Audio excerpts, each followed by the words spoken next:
Hey, everybody. It is Wednesday, June 12th. You're listening to the Mo.news podcast. I'm mo.news. And I'm Jill Wagner. This is the place where we bring you just the facts. And we read all the news and read between the lines so you don't have to.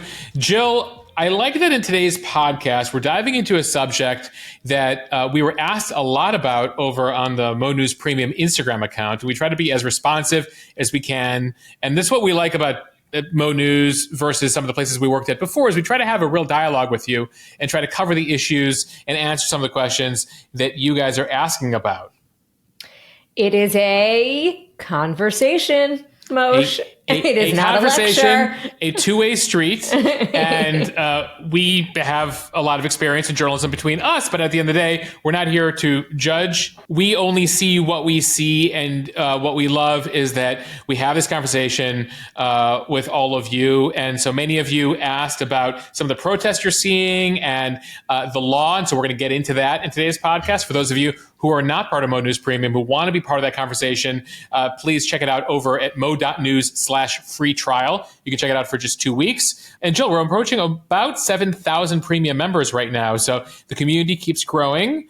It's also where we share a little behind the scenes about what we're up to. And again, we try to be responsive to what you guys care about. So you're going to see a bit of that here in today's podcast. Okay, without further ado, let's get to the headlines. President Biden's son, Hunter, convicted of all 3 felonies in the federal gun trial, his dad's reaction, and the possible sentence. To the Middle East, U.S. Secretary of State Antony Blinken is on the ground in the region pushing for that potential ceasefire deal between Israel and Hamas. But will anything convince Hamas leader Yahya Sinwar to take it? Some new reporting shows that he thinks civilian Palestinian deaths are good for their cause. Back here in the U.S., as Moshe and I were just talking about some First Amendment questions about pro-Hamas and pro-Hezbollah protests, when does free speech turn to hate speech? And what has the Supreme Court said about that for the past 200 years, where the law stands on all of it? Speaking of the law and the Supreme Court, Justice Alito caught on a secret recording what he had to say about finding common ground with the court's liberals. On the education beat, one of the biggest problems facing schools, chronic absenteeism, why so many kids are missing so many days of school. In medical news, pharmacists say there hasn't been this many drug shortages since 2001. Plus, it isn't just people and dolphins. Wild elephants may have names that other elephants use to call them. Jill, Olivia has a little stuffed elephant that I call Harry Elefante. And why Joey Chestnut is out of the 2024 Nathan's Hot Dog Eating Contest. But the contest will still be really gross to watch on July 4th. That it will. Plus, Moshe is on this day in history. Jill, on this day, one of the most iconic lines a president has ever uttered. It depends what the definition of is. You're about a decade off, but close. All right, let's start with the Hunter Biden guilty verdict. A Delaware jury, after just about 3 hours of deliberation, found Hunter Biden guilty on all 3 felony charges relating to his purchase of a handgun back in 2018. Moshe, we've used the word unprecedented many times on this podcast, but here we go again. But pack your patience. This is unprecedented. It's true. Hunter Biden is now the first child of a sitting president to ever be convicted on criminal charges. Jurors found Hunter Biden guilty of lying to a federally licensed gun dealer, making a false claim on the application by saying that he was not a drug user and illegally having the gun for 11 days. Biden is 54 years old. He could face up to 25 years in prison, but it is expected that he will not receive jail time. And that is because first-time offenders who didn't actually use their weapons to commit a violent crime typically don't get time behind bars. Inside the court, Hunter Biden reportedly staring straight ahead and showed little emotion as that verdict was read. The First Lady, Jill Biden, who was there for most of the trial, she actually arrived at the courthouse a few minutes after the jury delivered its verdict. There were only a few minutes between the announcement that there was a verdict and it actually being read. So she wasn't there in the courtroom when the verdict actually was announced. Hunter left the courthouse, though, holding hands with the First Lady and his wife, Melissa. They did not speak to reporters. They got into some SUVs that were waiting and drove off. But Moshe, the timing here is incredible. For one, a blow to the Biden family as his father enters the final months of a brutal re-election campaign. President Biden has stated in recent weeks that he will not issue a pardon for his son. And the verdict also came in shortly before the president was set to deliver remarks about gun safety. Right. We watched those remarks. He didn't end up discussing the verdict on camera, but the president did put out a written statement following the verdict saying, I am the president, but I am also a dad. Jill and I love our son, and we're so proud of the man he is today. So many families have had loved ones battle addiction, understand the feeling of pride, seeing someone you love come out the other side and be so strong and resilient in recovery. As I also said last week, the president continued, I will accept the outcome of this case, and I will respect the judicial process as Hunter considers an appeal here. Quite a contrast there. The president trying to draw a contrast with what you saw former President Trump say after his guilty verdict, calling everything corrupt, the judge corrupt. Here, Biden saying he's not going to question the process, that he respects, again, the result. And he said in multiple interviews, Jill, that he does not plan to pardon Hunter, regardless of the sentence that Hunter gets. Hunter himself put out a statement saying, recovery is possible by the grace of God, and I am blessed to experience that gift one day at a time. Jill, this trial was really difficult to listen to the testimony, his addiction with crack cocaine, the impact it had on his family. And so you see that theme here in the statements that, effectively he's come out the other end. And of course, this happened while he was in the throes of addiction, despite the fact that the defense tried to say that he had recovered by the time that he bought the gun. So the judge in this case is going to have about 120 days to determine a sentence here. Where does that bring us? Early October, a few weeks before the election. So not great timing for Biden there. Republicans have already pounced on this, despite Democrats saying, hey, doesn't this take away from your argument that the court system is unfair and stacked by Biden for the Bidens? Republicans still calling this the Biden crime family, noting, by the way, Hunter has another case coming up in the fall related to tax evasion charges. He has since paid back taxes, but he is still facing federal charges related to tax evasion, about $1.4 million. That trial scheduled to begin in September in LA. So again, just a few weeks before the election. So certainly something I imagine Trump will be bringing up. Democrats say Hunter's not running for president. It's his father. So they try to distinguish that. So ultimately, we'll watch that. And ultimately, given the result of the election, Jill, say Biden loses, does he end up just pardoning his son in the end? Or does he stand by this? Something we'll certainly watch. Okay, now to the Middle East. U.S. Secretary of State Antony Blinken is back in the region, pushing for that ceasefire hostage release deal and clearly putting the onus at this point on Hamas. Take a listen. Everyone has said yes, except for Hamas.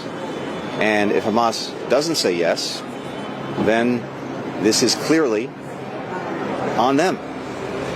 On them in terms of a vote to continue the war, not end it.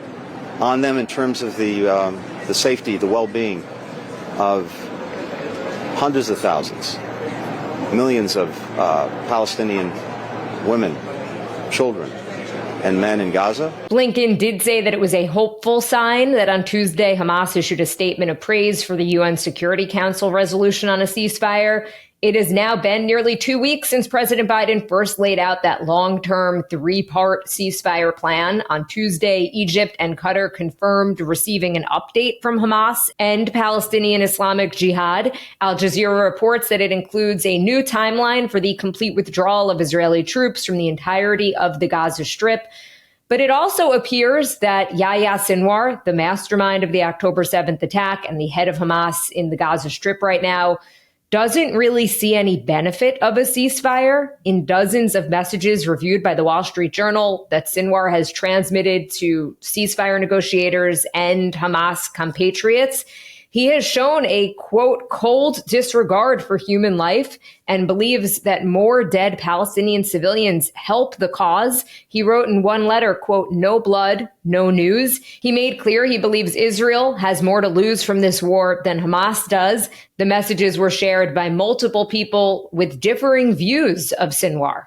Yeah, many people have two minds about this. A, wow, I can't believe he's saying things like this aloud about the population, but also at the same time, sort of reinforces things he's been saying for years. We've heard from other Hamas leaders that ultimately, as part of the cause here, they know that civilians will have to die, more blood will have to be shed as part of this struggle. And other Hamas leaders have said for a while here, we're in charge of the military operation here to try to destroy Israel. The UN deals with the people. And of course, a bunch of people will have to die in the process in order for us to achieve our objective. So some revealing notes there from Sinwar, Jill, who remains below ground in Gaza and ultimately is the final say when it comes to hostage releases, when it comes to a ceasefire agreement, since he brought the organization and the Palestinian people into this war that is now going into its 9th month. Jill, one note we should make on the ceasefire, by the way, the Israelis have indicated they're on board here, but there's a lot of messages you're hearing back and forth within the Netanyahu government, some on the far right and some leaks saying, well, sort of, almost, but officially, as far as the U.S. is concerned, the Israelis have agreed to it. Now that Hamas is sort of on board, we'll see if we get to an agreement, but Jill, anyone listening to this podcast has known that we've been talking about another ceasefire agreement since last December, and so we'll wait to see it when it's actually agreed to. Meanwhile, here in the United States, pro-Palestinian protests continue. And in many cases, they are not just pro-Palestinian. They are calling for the destruction of Israel, celebrating October 7th, and chanting pro-Hezbollah and pro-Hamas slogans, which are both classified, by the way, as foreign terrorist organizations by the U.S. government. In D.C. this weekend, some of the marchers were pledging support for Hamas and Hezbollah and calling for the killing of Israeli civilians and soldiers. Their signs had red triangles, which Hamas uses as a symbol to indicate targets for killing. And Moshe, as we were talking about at the beginning of the podcast, it led to a lot of questions on the Instagram account about free speech and when it crosses the line into actual hate speech. Yeah, it's worthwhile to dive into this because I think a lot of these protests, including the ones we saw in New York 2 nights ago, Jill, as people were chanting outside a memorial exhibit for the Nova Music Festival where 300 Israelis were murdered, celebrating the attack, chanting slogans, and in some cases waving the flag of Hezbollah, which we should remind Americans. The Hezbollah terror group has killed several hundred Americans over the last few decades, as has Hamas. So what are the limits here? How far can you go? What does it mean to wave a Hezbollah flag or a Hamas flag or cheerlead these organizations? Well, it turns out here in America, with the First Amendment, whether you're a citizen or even a non-citizen, because the Constitution only mentions the people have free speech, that you ultimately have free speech here. So you are constitutionally protected under the First Amendment free speech provision to act as a cheerleader for a foreign terrorist organization, as long as you're not directly inciting imminent violence against specific individuals. These are the distinctions that we've heard through various Supreme Court cases over the decades, but they have made an important distinction. We're talking about a case in 2010, which they tried to define, the court defined, this is a John Roberts ruling 14 years ago, what material support for a foreign terrorist organization means. Remember the Patriot Act that was passed after 9/11? They actually passed new limits on how you could support a foreign terrorist organization. So what the court tried to get to here is where is the line between free speech and material support for a terrorist organization? And so what they tried to do in the case is define material support. How do they define it? Any property, service, currency, money, lodging, training, advice, assistance, false documentation, communication support, all fall under material support. So it's pretty broad here. They haven't tested it further since 2010. Now, that 2010 case, they ruled against a human rights activist group that was actually training a terrorist group how to use peaceful conflict resolution in lieu of violence. The group believed they were under their First Amendment rights to work with this terrorist group. The court ruled against them. The Supreme Court said, actually, no, by a 6-3 ruling, mostly conservatives ruling against the group. So that's where they came up with this material support provision. So Congress has prohibited material support to foreign terrorist organizations. But again, there's a distinction here between conduct and speech. And so Both can be prosecuted if material support is coordinated here. Effectively, if the protesters were in this case, in the modern case, in today's case, were advising Hamas in any way, that would fall under material support. Right. So just long story short, just marching and advocating for Hamas or Hezbollah is technically allowed. Right. So you can say, yay, Hamas. I love Hamas. You can cheerlead along as they follow their objectives. Hamas, kill more Israelis. Protected free speech. The key issue that comes up if you're saying those things is, are you creating what's called imminent lawless action? Now, that's another standard the Supreme Court has created here. We were asked about the KKK. Actually, the KKK has been the subject of multiple Supreme Court decisions, including an important decision in the late 60s called Brandenburg. In that case, an Ohio Klan leader named Brandenburg was arrested based on a state law in Ohio over what he was saying at a KKK rally. Well, the court in that case ruled that because the KKK leader was not creating imminent lawless action with his speech, no matter how terrible you hate this speech, no matter how terrible the speech is, no matter how much you disagree with it, ultimately they determined that he wasn't inciting an immediate violence, and so that is protected speech. There's a famous justice named Oliver Wendell Holmes, and he talked about how the court has found that the First Amendment, this going back to the 1920s here, has a broad guarantee of what he called freedom for the thought that we hate. So we're unique among many democracies here, even with our First Amendment.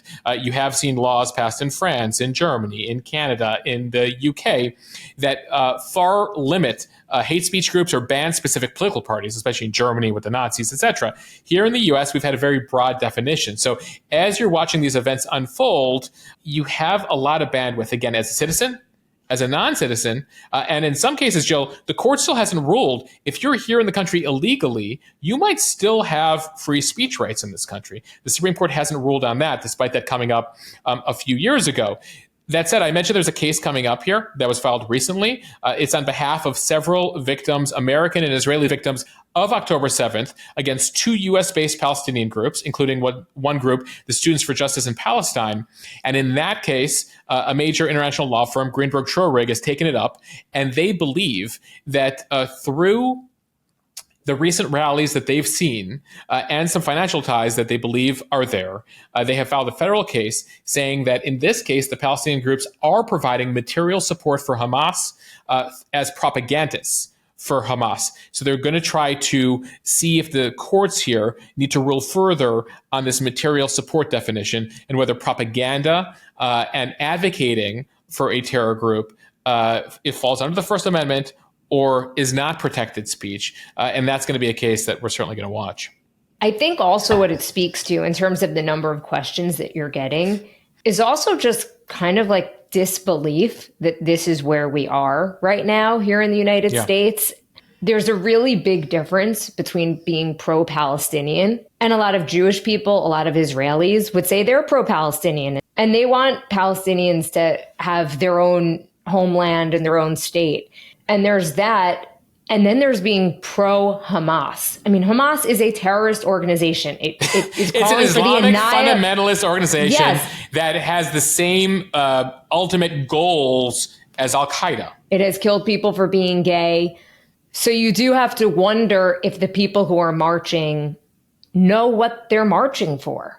I think there's a lot of people, Jill, I would say that like sort of elder millennial and up who have been shocked by this, who think like actually, some of this rhetoric that they're seeing, some of these protesters don't have memories of 9/11, haven't experienced terrorism themselves. And so that might be some of the reasons that you're seeing this sort of sympathy for groups that ultimately are on the complete other end of the spectrum here.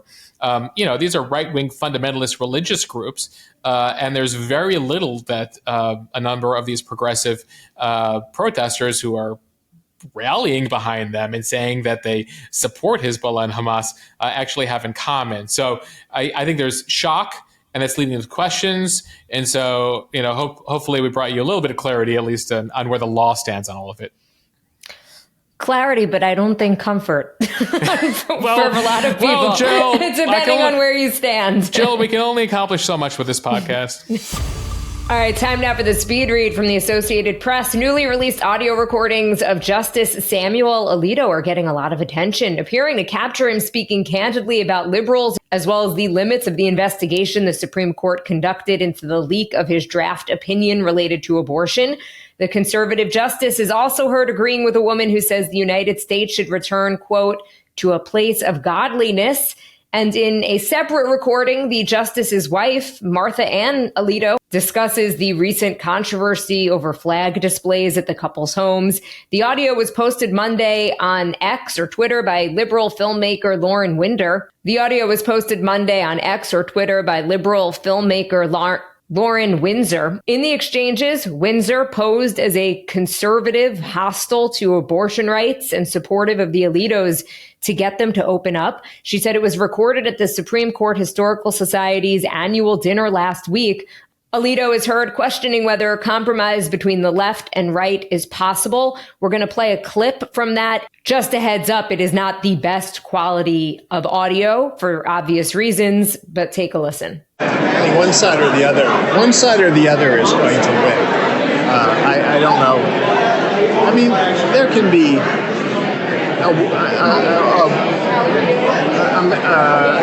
a way of working, a way of living together peacefully, but it's difficult, because there are differences on fundamental things that really can't be compromised. Really can't be compromised. So it's not like we're going to split the difference. Windsor then told Alito, I think that the solution really is like winning the moral argument. Like people in this country who believe in God have got to keep fighting for that to return our country to a place of godliness. Alito responded, I agree with you. So, Jill, we've reported on these sorts of hardball tactics in the past. You've seen them from some right-wing groups in the past, like Project Veritas, if you've heard of them in the past, trying to reveal liberal media bias, trying to get people to open up and say certain things that reinforces their viewpoint. You see some liberal groups here getting in the mix. Lauren Windsor is heard saying to Alito that she doesn't think we can even negotiate with the left, leading Alito then to say, I think you're probably right. An AI detection tool, by the way, was run against this and said there was little evidence that these were AI generated, that this is in fact Alito speaking here. Windsor at this event also tried to get Chief Justice Roberts to open up. She tried to lead him along, saying the court should lead the nation on a Christian path in response to her. Roberts responded, though, I don't know if that's true. The Supreme Court officially is not commenting on the recordings, which leads you to believe that they're real, but they just don't want to talk about them at the current moment. Jill, that was audio from this year's dinner. She also released audio from last year's dinner. That's where she tried to get him to open up about abortion and his draft decision.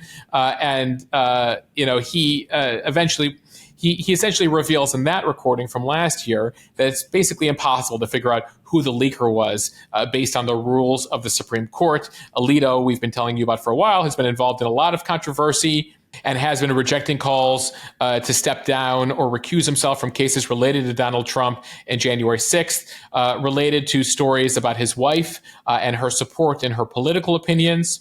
Remember, we tell you a lot here about how the Supreme Court basically rules itself and guides its own ethics and makes its own rules as far as recusals. Still, though, Jill, there was sort of a decorum around the Supreme Court, what was left of it. And now at this private dinner, one of them has been recorded. So how that now impacts what Supreme Court justices are willing to say and do in public or even at private events is going to be one of the questions moving forward.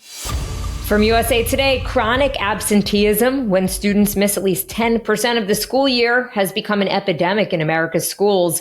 Though educators and advocates hoped that attendance would improve after the instability of the pandemic, in many cases, it's become even more pervasive and intractable. From 2018 to 2023, the rate of chronic absenteeism nearly doubled from 15% to 26%. The problem has contributed to lower performance, even among students who aren't chronically absent. And it is now one of the most pressing challenges that schools are facing. And it isn't just low-income kids who are missing class time. Students across the socioeconomic spectrum are skipping school at record high rates. So why has this problem become so severe? The causes are usually complex and multidimensional, but USA Today broke down a few key reasons. All right, so a few of the reasons here. Number one, kids are bored and disconnected. There was a recent national poll that found 2 in 3 teens say school is boring. Jill, I don't know many teens, even of our generation when we were teens. I think all of us thought school was boring. So that's not new. No, what are they thinking is going to happen at school? So that's reason one they cited. Kids think that school is boring, not new. But let's dive deeper into what some issues that we are seeing, and some of this that are themes that we've talked about on the podcast before. The struggle with mental health. More than 4 in 10 teens have reported feeling persistently sad or hopeless. One analysis in LA found that anxiety and depression were the top health-related reasons kids have missed class. Another reason kids are citing is that they say that bullying is up from previous. The question, of course, is to what extent is social media playing a factor in there? And then the most significant factor that I think many people are bringing up, Jill, is just sort of this post-pandemic situation that we're in, that there's chronic absenteeism that we can relate back to the pandemic.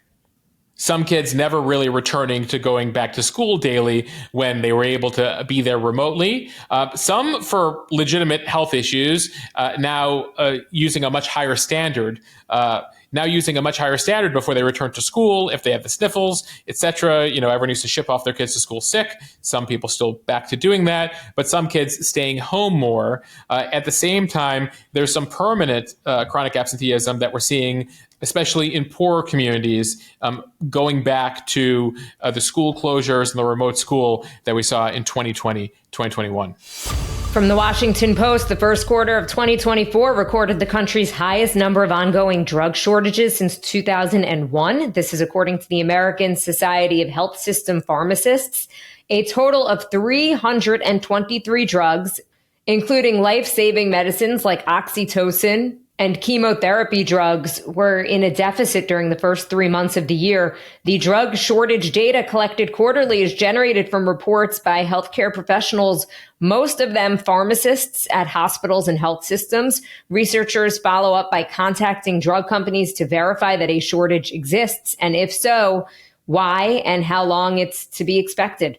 So this is something we've been hearing from a number of you for a while, and unfortunately, there's not a simple answer here as to these drug shortages. These new numbers, by the way, come to us from the University of Utah Drug Information Service. Their definition of drug shortage, by the way, is broader than the FDA. For example, if a drugstore had the adult-strength over-the-counter medicine, but no children's version of it, these new numbers would call it a shortage, whereas the FDA numbers will not, because they would say there's an alternative available. So some people are going off of these numbers as a sort of more realistic understanding of all the drug shortages we're seeing. And it's a variety of things. There's still supply chain issues. There's manufacturing issues in regards to some of the ADD and ADHD drugs and what they call controlled substances. The DEA has changed quotas, has changed rules, has changed how pharmacies can allocate things. And so that has led to severe limits here. Notably, Jill, in this pie chart of all the reasons as to why we're seeing a drug shortage and all these various drugs, I mentioned a couple of them, though 60% of the pie chart was other or unknown as far as why they're seeing a shortage right now. So still difficult to kind of glean, is it the companies, is it the government, is it the rules when it comes to some of these drugs? From NPR, wild elephants seem to have unique names for one another. Some new research finds that elephants address each other using distinctive rumbling sounds that could be akin to individual names. That is according to... That's my elephant. Nicely done. Okay. Look, it's Harry Elefante. I know that sound. That's what they call in comedy a callback, Jill. So this new study was published in the journal Nature, Ecology, and Evolution. It was inspired by earlier work that showed that bottlenose dolphins also have signature whistles. Sometimes another bottlenose dolphin will imitate somebody else's signature whistle in order to get their attention, so effectively calling them by name. So researchers at Cornell wondered if elephants, which are also known to be vocal mimics, might do something similar. Elephants trumpeting is well known, but trumpeting is an abrupt noise that is more like screaming or laughing. Researchers figured that if elephants had names, they would be somehow encoded in elephants' constant low-frequency rumblings. So they used a multi-step process here. First of all, they analyzed recordings of nearly 500 rumbling calls that wild African elephants had made to each other over the last few decades. So they had all these recordings and they did an analysis of it. For every recorded call, the researchers knew the identity of the elephant making the rumble, as well as, based on the context, what other elephants were around them or elephant was around them. If elephants had names, not every call would be expected to contain one. You know, like if they're like people, you don't say some person's name every time you address them, but they wanted to see whether there was some general rumblings that were pretty consistent. And so using machine learning here, what they found in their model was that their model here, trying to be predictive, found that just over 27% of the time, they were able to identify the correct elephant being called. So they did an analysis here, and the machine predicted the elephant 1 out of 4 times. And so that indicated to the researchers here that there must be something in the calls that's allowing the model here to figure out who's being addressed. So then, Jill, that was step 1. Then there was the field work. So they looked at 17 elephants and they wanted to see whether they might be able to recognize their own names and react preferentially to the recordings of those rumblings. So they used a loudspeaker and played the rumbling sounds. And what they found is that more times than not, when they heard the calls that they believed to be the names of those elephants approached the loudspeaker more quickly. They also vocalized a reply more swiftly and made more response calls.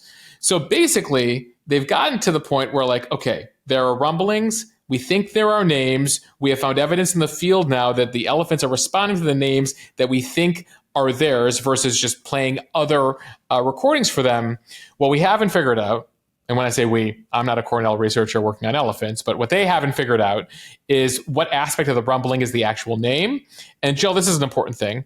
Are elephants like us in that not only do they use their friends and family's names to them, but will they also talk about them when they're not around each other, aka gossip?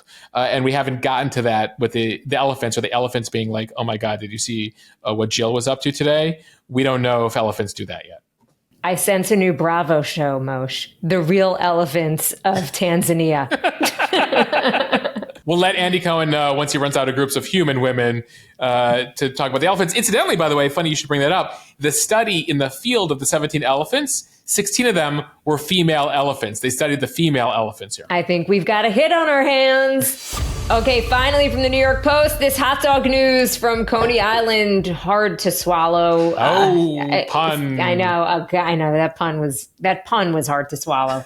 Joey Chestnut, perennial winner of the annual July 4th Nathan's hot dog eating competition, is out of this year's contest over a deal that he made to represent a different hot dog brand, and not just any brand, Impossible Foods, which recently launched a vegan Frankfurter made from plants. Oh, how could he? Chestnut has won the Nathan's event 16 times, including every year since 2016. He gobbled a world record 76 hot dogs in 2021 and kept his title with a mere 62 down the hatch last year. A rep for Major League Eating, or the MLE, which Nathan's sanctions to run the event. Just FYI there, MLB you may have heard of, Major League Baseball. There's also MLE, Major League Eating. That's right. And MLE is saying that the organizers bent over backwards to meet Chestnut's various other demands. They even agreed to let him participate in a rival Labor Day dog eating fest to be taped by Netflix, as long as no hot dog brand was mentioned. But they said they drew the line on letting Chestnut pitch for a different hot dog. You know, listen, Nathan's has to draw a line somewhere. And the Nathan's people said, you were paid $200,000 to participate in the contest last year. You've been offered a $1.2 million 4-year contract moving forward. Just for the record here, by the way, that means Joey Chestnut has a better contract right now than Caitlin Clark in the WNBA, just in terms of finances. And so Major League Eating said, point. And so Major League Eating says, listen, Joey, you've crossed the line here. We're devastated to learn that you're going to be supporting this vegan brand, and you're out on the July 4th contest. So I don't know how much of a difference this really makes to most people, Jill. Like, if you're going to watch the hot dog eating contest, does it matter if Joey Chestnut is there eating 62 or the next person who's going to win this year eats 61? But it is a couple minutes of really remarkable television because they not only have to eat the hot dog, Jill, they have to eat the buns, and there's a really gross way they have to eat the buns with soaking it in water, etc. So anyway, Joey Chestnut out.